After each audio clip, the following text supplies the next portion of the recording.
It is after 2 o'clock. Apologies for the slight delay this afternoon, and welcome to the January meeting of the Strategy and Resources Committee. So, welcome to members, officers, and particularly to any members of the public that may be listening to our proceedings this afternoon. Before we start the meeting proper, I'm going to read out the following usual statement that members will be familiar with. Yeah. I'm obliged to inform you that the public part of this meeting is being live streamed and recorded. Members of the public can see and hear the meeting as it is happening. Members are reminded to mute their microphones unless asked to speak. This helps prevent any background noise from interfering with the meeting. Members are asked to refrain from speaking across each other. If you wish to ask a question or make a comment, please indicate this via the chat or hand functions on Teams. Officers will be invited individually to deliver their papers. At the end of the paper, I'll refer to the chat function to address any comments or questions. When discussions on a paper are completed, I will ask for a proposer and seconder. Members are asked to propose and second via the chat function. Today, for voting purposes, we've got a slightly different process in place to what we've used previously. So for decision items, once the recommendations have been proposed and seconded, the Executive Support Officer will conduct a roll call to register member votes, i.e. for, against, or abstain. I will then confirm the result of the vote. And this is largely because we've got obviously sort of budget items, which are obviously clearly quite important. So rather than just taking it on an exceptions basis, we're going to actually take a roll call on those items. And then for information items, once the recommendations have been proposed and seconded, votes will be taken on an exception basis. I'll then ask if there are any members who are against or wish to abstain. These will be noted by the Executive Support Officer and the result of the vote will be confirmed. I'll then move to the next paper and invite the officer to speak. Okay. Members, hope that's clear for this afternoon. So that being the case, we'll move on to the agenda, and I'll ask Lynn to do the roll call and ask for any disclosable pecuniary interests. Thank you, Chair. So if I could you just respond to your name, please. Councillor Carter. I think you're on mute. Sorry, Eric. Sorry about that. It's okay. Better. I am here. You're here. Councillor Harting. Yes, here, and no pecuniary interest to declare. Thank you. Councillor Lavery. I haven't had any apologies, but obviously he's not here. Councillor Nallings is here. Present and no interest to declare. Thank you. Councillor Pardy. Oh, present and sorry, I had trouble. It's all right, Kev. Don't worry. Present and nothing to declare. Thank you. Councillor Roberts. Present, no interest to declare. Thank you. And Councillor Wynne. Present, nothing to declare. Thank you very much. Lovely. Thanks, members. Thank you for doing that, Lynn. So having done the roll call, we'll take apologies for absence. I think, sorry, go on. Sorry, I was going to say I should record Councillor Lavery as apologies, and also James Walton, the Treasurer, has given his apologies for the meeting. Lovely. That's great. Thank you very much. So on with the agenda, item 2, disclosable pecuniary interest. Obviously, we've covered that. So item 3 is public questions. No public questions, Chair. Lovely. Thanks, Lynn. Okay. So then move on to item 4, which is the minutes of our last meeting on the 12th of November, and this is a decision item. So do members agree that the minutes of the Strategy and Resources Committee held on the 12th of November be approved and signed as a correct record? Oh, James is just coming in. Apologies, So Chair. that's all right. We'll just let James into the meeting and then we'll proceed. Hello, James. Welcome. Could you just confirm for the record that you're present and that you have no interest to declare? No interest to declare, and I'm present. Lovely. I've had problems connecting. I don't know why. No problem. Glad you're with us anyway. So thanks for joining. So we're just taking the minutes, James. So I'm asking for somebody to propose and somebody to second. So proposed by Paul Wynne and seconded by Eric Carter. So over to you, Lynn, to conduct the roll call vote, please. Thank you, Chair. If you could just indicate whether you for or against or abstain. So Councillor Carter is for. Thank you. Councillor Hartin. For. Thank you. Councillor Lavery. For. Thank you. Councillor Nellings. For. Thank you. Councillor Pardy. For. Councillor Roberts. For. And Councillor Wynne. For. Thank you very much. That's carried, Chair. Lovely. Thanks so much indeed, Lynn. So those are approved. So we'll move on then to item 5, which is the financial performance to December 2020, which is paper 5. This was a paper that obviously came out separate to the main agenda. So hopefully everybody has had a copy of this. And you'll see there are 3 recommendations for us to consider. But I'll ask Joanne to take us through the report before we take any questions, comments, and then consider the recommendations. So over to you, Joanne. Thank you, Chair. This is the continuing review of the financial year 2021, and this identifies variances found up to December 2020. So if we turn on to page 2 and the table of variances, we start off in the retained duty system. There have been a number of areas where we've had lower costs this year due to reduced activity levels because of the pandemic. In terms of turnouts, we've had a limit on crew numbers per appliance, so we've had less turnouts claimed by on-call firefighters. Drills, we've had fewer training activity and no service level exercises, so therefore drills have been lower than anticipated. Prevention activity has been very limited. We have done some safe and well visits by telephone, but again, very limited activity in this area. The corresponding associated costs of holiday pay, pension and national insurance are therefore underspent also because they would be directly attributable to activity. So there are a number of savings there which will go forward onto the COVID return that we do on a monthly basis to NFCC. In station maintenance, we have had some additional costs in this area. As you'd expect, we have new protocols in station cleaning on stations, and this has led to additional claims being made in this area. And finally, a very small increase on retaining fees due to acting up and CPD payments, but 2% of the total budget, very small. Moving on to executive and resources, investment income. In this area, we reduced the budget in previous monitoring sessions because we anticipated reduced returns on our investments due to the fluctuation in the market due to COVID. We have found, however, that we have received more income than we anticipated. This may be down to the fact that some of our investments were in place prior to COVID, and therefore we're still receiving those rates of return. So we are asking to increase that budget back up by 25,000 to bring that budget back into realistic levels. Pension consultancy, a small overspend in money. In this area, we have had some increased costs due to additional scrutiny around our year-end valuations, and so we have incurred additional costs in that area.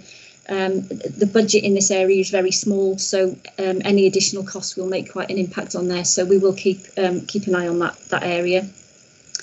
Moving down to corporate services in development, we have been asked to provide further funds for accommodating a career path gateway recruitment process.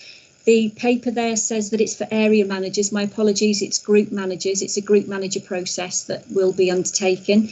So a further 22,000 has been requested to accommodate that recruitment process. And finally, we have a balance on our pay and price contingency of 150,000. This relates to pension costs that haven't yet been distributed through the budget. We distribute pay and price contingency on a needs basis as and when things are approved. This funding won't be necessary in 2021, therefore we're claiming it as an underspend, but in the 21-22 budget it has been removed as part of the ongoing pension payments. So this is a one-off movement as the budget has been corrected for 21-22. So a total of 312,000 there on underspends up until the end of December. If we turn over the page, there have been a number of variances that have been delegated to our Chief Fire Officer and our Treasurer. Those have been done in delegated powers, and there's a small list there of the ones that we've undertaken. Next paragraph details our grant and expenditure on our COVID-19 activity. Members will know that we received a total of 446,000 in grant. Up to the end of December, we'd spent 270,000 of this total. But in addition to that, we have recorded additional savings, and the ones on the previous page will also factor into that. We will expect increased costs going forward because obviously we're in a second wave now, and things aren't shrinking as we thought they may do. And there will be further assistance on the vaccine process that we will be assisting in. So there will be some further spend to come, and we'll report that back to members on a quarterly basis. Finally, on the report, a note about our prudential indicators for the period up to December. We are operating within all of our prudential indicators, and the table on the back page shows where our current investments are currently held, totaling 21.8 million. We have received 70,000 in investment income to the end of December. And again, we will roll that forward to the end of the month, at the end of the quarter, and report that back to members. The paper has an appendix which shows individual budgets and spend against them. I won't go through that in any level of detail, but if there are any questions on the appendix or on the paper, I'm happy to take them. Thank you, Chair. Lovely. Thanks, Joanne. Thanks for taking us through that. So I'll throw it open to members now to ask any questions or make any comments. Anybody want to? Lynn, sorry, you want to? And then I'll come to James. Sorry, Lynn, I can't hear you. Apologies, Chair, I hit the wrong button. I was trying to That's check the okay. chat. Ah, okay, no worries. That's it. But you were waving at me. Okay, James. Yes, I'm just looking at the sheet at the back, and we've got this one where the business continuity is 350% of the budget, and I was just what that really was. Lovely, Joanne. If I can answer that, Chair, Yeah, the category there that you're referring to, business continuity, actually relates to the COVID spend that we've just been talking about. So this area of the budget will be changeable because we're only allocating the expenditure to it as and when it's being allocated. So there will be a bit of a timing issue on that line. So it will come to nil because basically for all the money that we receive in, we will have expenditure registered against it. No, it just looks strange to have a high percentage against it, whereas everywhere seems to be pretty well in line. Lovely. Thanks, both. Next, I've got Keith. Thank you, Chair. Joe, can I just ask you, the hydrants, 117 allocated and 39 spent. I mean, is that because the contractor's not going out and about and doing the maintenance, or because of COVID, or what is it?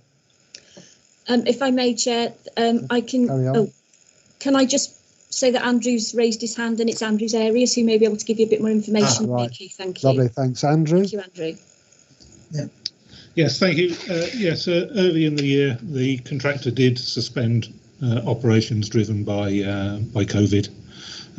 It's also a budget that has quite delayed expenditure due to the delays in Severn Trent billing us for work that they do.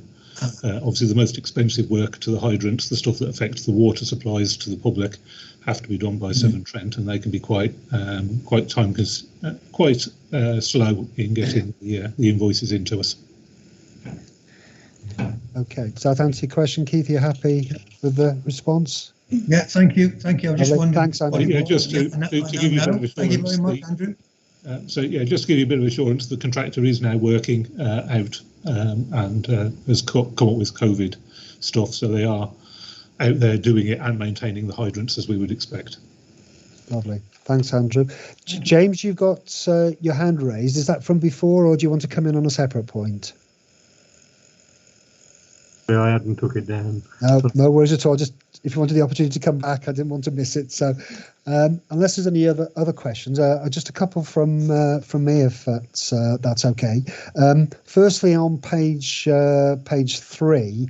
At the top of the page, it's talking about the number of variances, etc., and appreciate that these have been funded from the reserve as opposed to the revenue budget.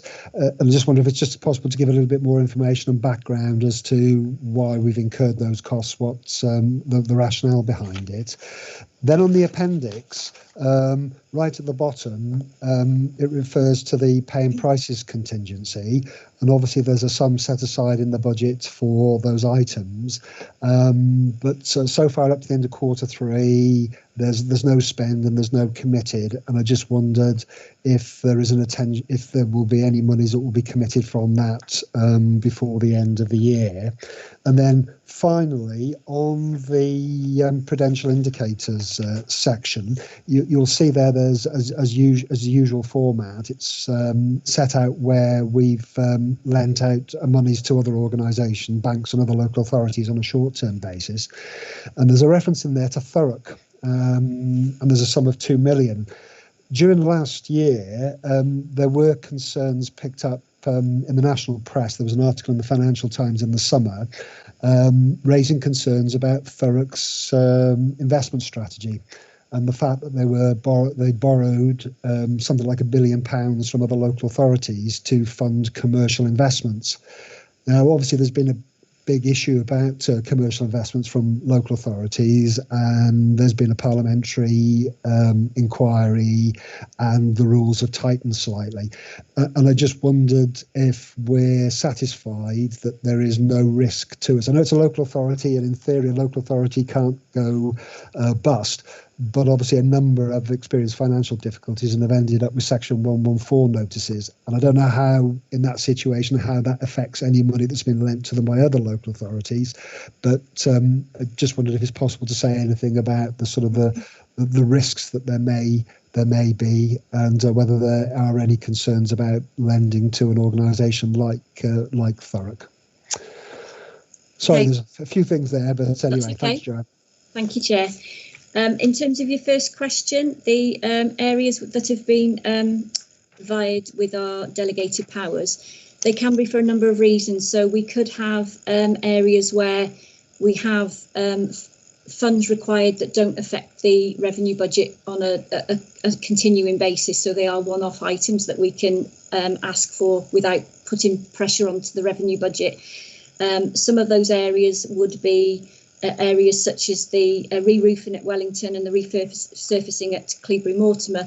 Those are they're revenue items that we don't necessarily have to budget for on a regular basis, but they are needs that we have that we are able to now authorise without waiting for an authority meeting or for a chair's briefing. That it's within our gift to actually raise those. So there were a couple of areas where Andrew needed some work doing, and we were able to do that from reserves rather than going through the formal budget process. Some of the other areas, certainly on training and development, there will be ongoing areas as we go through the year where some unexpected costs may arise, or another process is required. And again, we are able to make decisions on quite a quick basis on those, so that we're able to make sure that the funds are available so we don't slow those down. And in terms of equipment and uniform requests, we have some internal operational groups that are able to discuss various initiatives or changes, and there may be, as a result of those meetings, requests for one-off projects to happen, but they will require environments rather than ongoing budgets, so we will be able to update those as we go along, rather than waiting for a formal meeting. If you require any of the detail behind those, obviously, if you let me know, then I can certainly get those available for members following the meeting. Thank you. In terms of pay and price contingency, when we set the budget and we allocate pay and prices, that money is allocated to the pay and price contingency. And when a pay award is agreed or inflation is needed in another area, we remove that budget and move it to where it's needed. So there'll never be any spend against that area, because the spend will occur either in the pay budget or the equipment or whatever else budget it is. So that budget will be allocated rather than a spend against it. And that's why you'll never see any spend or commitment along that line. But we just keep it clear until the pay award is agreed. And the final issue on Thurrock, we have done asked some questions of Treasury Services about the appropriateness of lending to Thurrock. Treasury Services and their advisors view councils like Thurrock as a safe investment and a safe place to put our money. If, however, a Section 114 notice was issued on the council, which meant that they were unable to fulfil their responsibilities in terms of budget, then obviously that would be reviewed and they would be removed from the counterparty list. So they're well aware of the issues, but they're happy at the moment that it doesn't present a risk to the authority. Lovely. Thanks, Joanne. Thank you. Appreciate that. Thank you. Eric.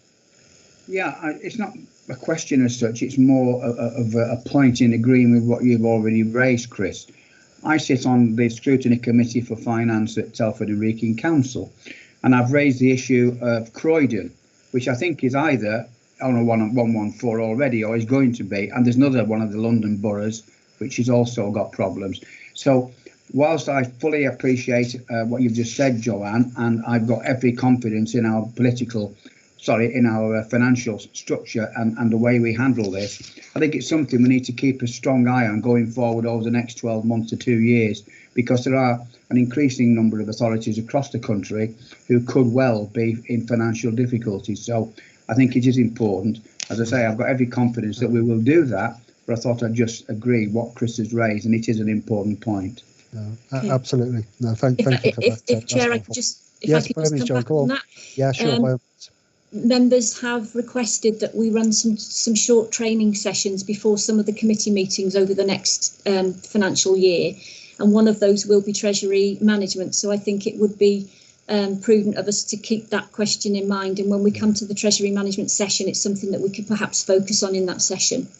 Okay, thank you. No, absolutely. Thanks for that, both. That's really helpful, and we'll keep an eye on that, and it'll be interesting when we come to have some training on it. So, okay, so if there are no other questions or comments, there are 3 recommendations for us to consider that are in the paper. Can I see somebody who's prepared to move them? Moved by Eric, seconded by Nigel. So, having been proposed and seconded, I'll hand over to Lynn to conduct a roll call vote. Thank you, Chair. So if you could just obviously indicate your response, please. Councillor Carter has seconded. Councillor Harton proposed. Councillor Lavery. 4.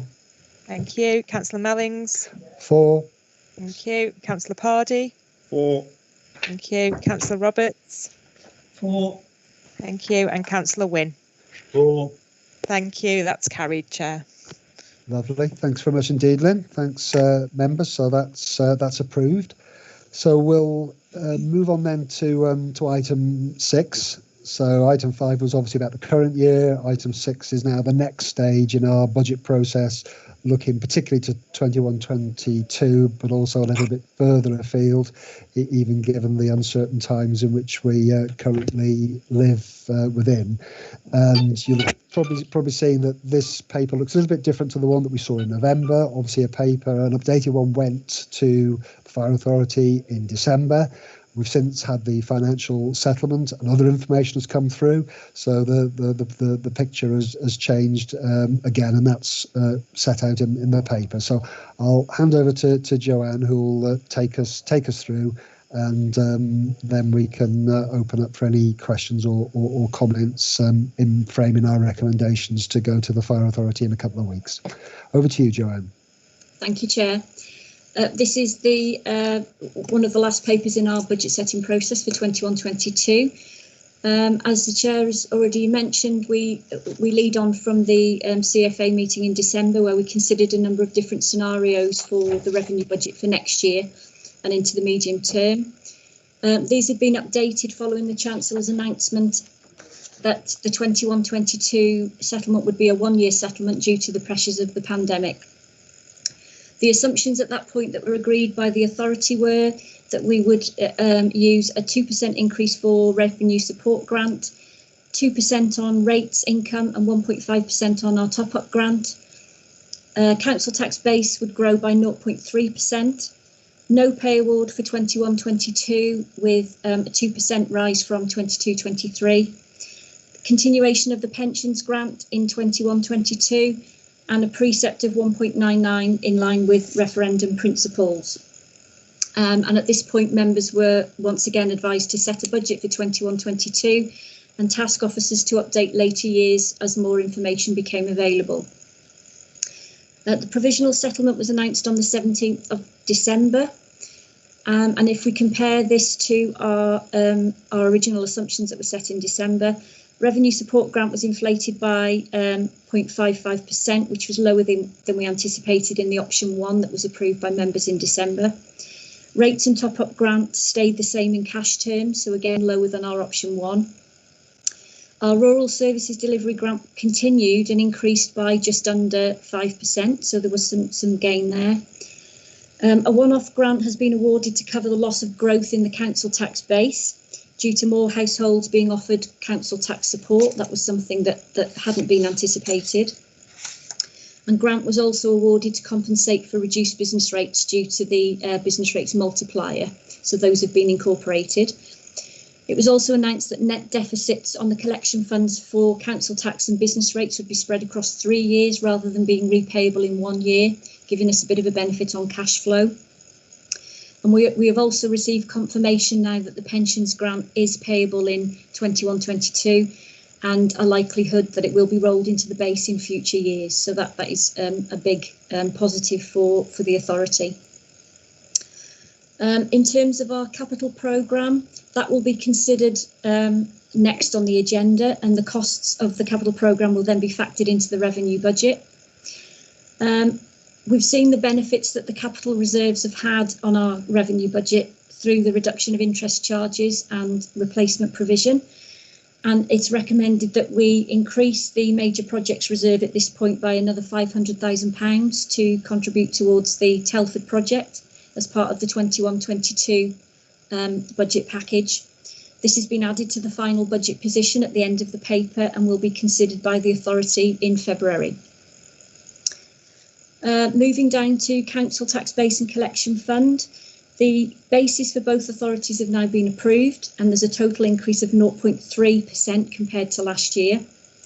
Our original assumptions include an increase of 1.87% on our council tax base, and that increase would have yielded council tax of around £300,000. The increase that we have will yield around £50,000, but we have received the difference in grant, as I mentioned earlier, so we're not out of pocket at that point.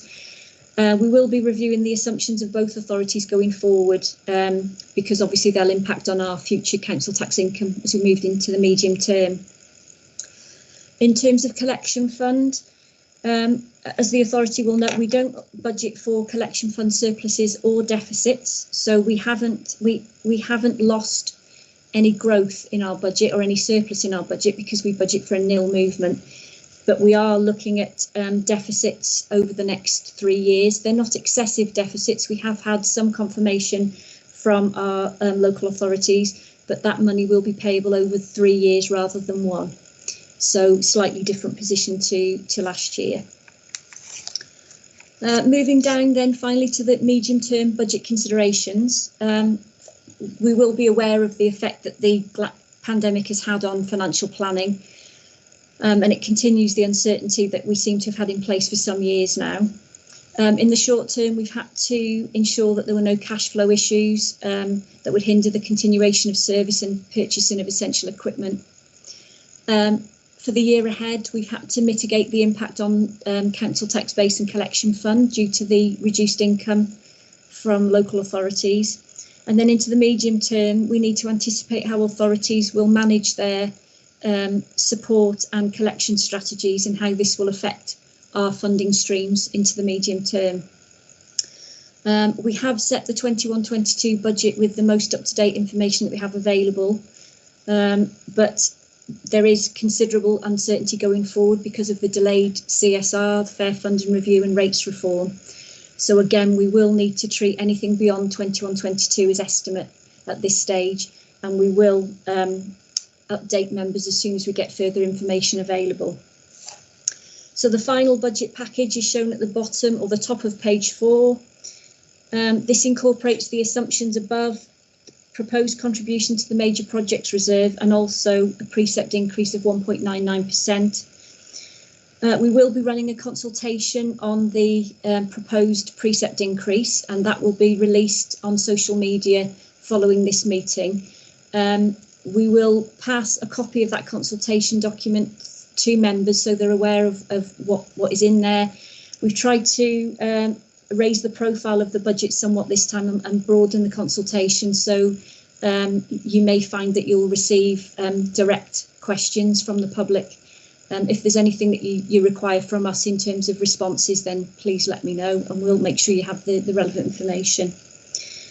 And just a final note that as the capital programme will be considered next on the agenda, we will need to bring the costs from that capital programme back into this budget, and the total will then be considered by the authority in February. So that concludes the paper. I'm happy to take any questions. Lovely. Thanks very much indeed, Joanne. Before I bring members in, I'll ask the Chief to comment. Rod? Thanks very much, Chair. The only comment I wanted to make was it was around the budget consultation that we're moving into. You'll be aware that in previous years it's been a very low-key affair, and it was identified that that was perhaps a missed opportunity in engaging with the public and letting them know exactly what they do get for their taxes already in the Fire and Rescue Service. So when you see it, you'll see it's spelling out in total all that the Fire and Rescue Services does in Shropshire. And then spelling out the quantum, if you like, of the size of the increase. So it tries to put us in perspective with other services they receive, but it also tries to raise the profile of the length and breadth of the services that they get from the fire service. A lot of services in that statement, I apologise.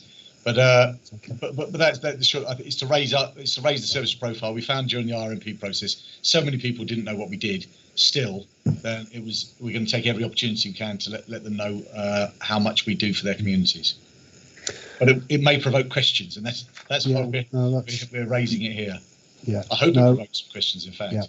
No, thanks. And I think that's part of the accountability side of it as well. So that is quite important to what we do is having that challenge and question about what we do. But I think you're absolutely right. It's a good opportunity to raise awareness. And it's not just about spending money, it's what we do with that money, and the fact that we're recognised nationally as a top performing fire and rescue service. And I think it gives us an opportunity to hopefully get that across to the people of Shropshire as well. So I think that's an important part of the process. So let's hope we do get some good engagement, good, bad, or indifferent. It'd be interesting to see how people's perspective of us as an organisation is. Hopefully, I'm sure it will be very, very, very positive, because I think the one thing that's certain that the fire service is one of those services that people appreciate the most. Public services do a lot of good things, but I think the fire service in particular has a particular place in people. We might be getting questions. I'm just wondering, could you give the information before they ask the questions, in the sense that will they be having that information in front of them? What you actually the press statement as it goes out asking for consultation has all the information in it, which is why we'll be giving that to you afterwards. And it's nothing you don't know as members anyway, but at least you'll know what the public know. So all the information is in the consultation document. And I just wanted to give you the opportunity to know where the questions might come from. So that'll go out once you've agreed to the consultation going ahead. That'll come to you this afternoon. The chair and the vice chair have both been privy to it and have really greatly assisted us in developing the message that we're going to send out. Very good. Thank you. Yeah, absolutely. And we hope that people will respond. I know there's difficult times for everybody, and perhaps people's focus understandably is elsewhere, but obviously this is an important service. The things we do are important, so if we can encourage people to respond, that would be great. Just to reinforce a couple of things. Obviously, the figures that you see exclude the capital consequences, and next year it's, assuming that this is approved, is not really an issue financially. Obviously, beyond that, with the uncertainties that still exist, there may be some issues ahead, but who knows? We've been in a couple of years now, the sort of year-to-year sort of situation. So trying to plan over a 3 or 5 year period has been a bit difficult the last few years. But as I think we've acknowledged previously, the Fire Authority is in a pretty solid place. The foundations are pretty good to meet those challenges based on the work that we've done over a number of years. So I think we can take comfort from that, whatever gets thrown at us, and hopefully it will end up being a positive scenario. But until these issues work through, we won't know for certain, but at least we can have a mind to what the picture might look at based on what we project at the moment.